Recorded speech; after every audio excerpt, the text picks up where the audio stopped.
Sveiki, šitas video yra apie tai, kaip išjungti komentarus 1000 Ads sistemoje.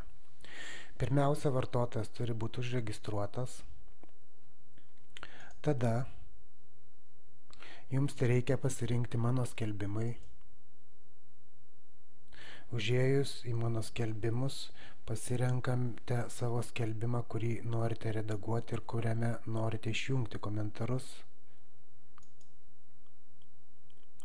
Atsidarius redaguoti skelbimą langui, susirandate komentarai, kur apačioje galite pakeisti statusą. Tada šiuo atveju pasirenkate statusą išjungti,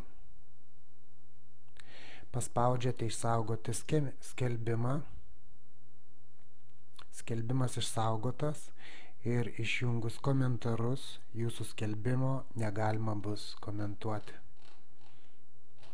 Geros jums dienos.